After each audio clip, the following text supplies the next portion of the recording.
Hi, I am a big fan of your YouTube videos, and I have a story to tell. Please keep in mind that I want to stay anonymous since I don't like to be in the spotlight, if you know what I mean. I can tell you that I am a female from Norway. Sorry if my English is a little odd, but I hope you understand my writing. I also hope you like my story, and please let me know what you think about it. This story happened when I was 14 years old. I went on a camping trip with my 9th grade class plus 2 teachers to a lake. On the day of the camping trip, we rode our bikes from our school to the area. Later on, we were going to canoe down the river to our campsite. There were 2 people in each boat, and I was paddling with one of my classmates. She was nice and all, but we weren't exactly close friends. To give you a picture of our campsite, imagine being surrounded by trees in a thick forest. You can also see a tiny island in the middle of the lake from the shore. When you walk over a bridge, crossing a tiny river, there is a cottage nearby, where I assume someone lived. At least, that's what my teachers told me. We were all going to put our stuff in our tents and prepare everything with our tent buddies. The tents had already been set up by the other 9th grade class, since they had been camping at the same spot earlier. I was sharing a tent with one of my best friends, plus 2 other girls. Later on, we were going to start up a fire, eat lunch, and do whatever we wanted afterwards. Some were canoeing, and others went exploring in the woods. Me and my best friend went canoeing for some time and explored the area. Later on, we hung out by our tent to relax for a bit before dinner.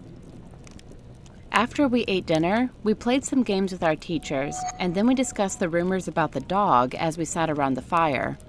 There were rumors about a 3-legged stray dog who was walking around the area. Some people admitted that they had seen it, but not everyone believed it. I wasn't sure myself if the rumors were true or not. Well, I kind of believed in ghosts and things like that during that time, but I still wasn't 100% sure. Not before that night. The rumors said that the stray dog belonged to a hunter who went missing some time ago. No one found his body, and it's been said that his dog was still looking for him. No one knows what really happened to the hunter, or if he was still alive. Yet, some of us got more scared as it got darker outside. This was in September, so it got darker a little earlier than in the summer. Sometime after talking about the dog, we heard a splash in the water. It was dark already, so we couldn't really see much. Everyone started screaming, and someone wanted to run. One of my classmates thought that it would be funny to prank us by throwing a stone in the water, just to make us think that the hunter was coming up from his watery grave or something. My heart was beating like crazy. That was not a funny joke in my opinion. After we started to calm down, we continued to play games around the bonfire. Later that night, before going into our tents to sleep, our teachers ordered us to stay inside our tents. No one was allowed to leave their tents and explore in the dark. After saying goodnight to our teachers, we remained outside our tents for some time before going to bed. Of course, some of us were still a bit shaken up from that rock in the water trick. Later on, we called it a night, and everyone went to sleep in their tents. I had a little conversation with my friend before we went to sleep. During the night, I could hear a dog sniffing around outside our tent. I got a little scared because the dog sounded pretty real to me. Now I knew that the dog was no myth. I moved a little closer to the pole in the middle of the tent since I was scared that the dog was going to touch me from outside while I was under the covers or something.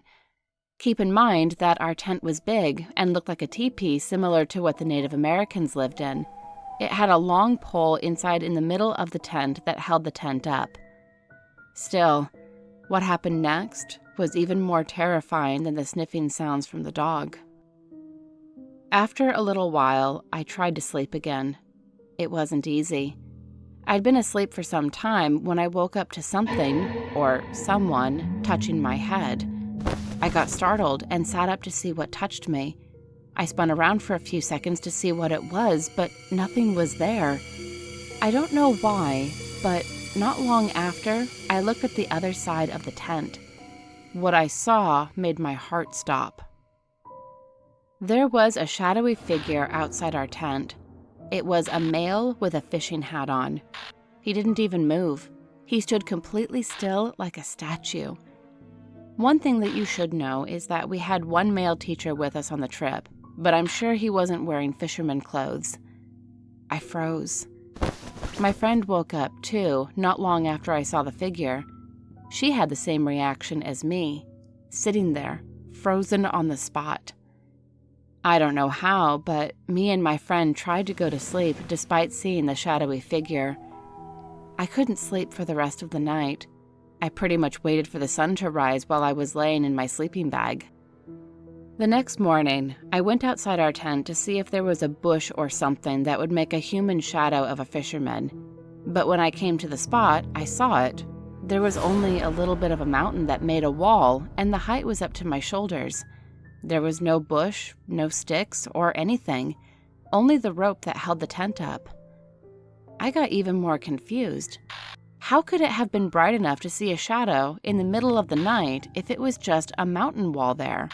No one was supposed to leave the tent during the night either, and no one could stand there like a statue without moving a muscle. Nothing made any sense about the situation. Did I see the ghost of the hunter that went missing some time ago? Maybe the rumors were true. I didn't tell anyone about the incident, not my teachers or my classmates. I only spoke about it to my friend, who'd also witnessed it a couple days later. The others would probably make fun of me or think that I just made it up if I told them. I don't know if my friend thought it was a dream or something, but she didn't seem too startled when I spoke to her about it after we came back from the trip. I can tell you that I am sure I was fully awake that night.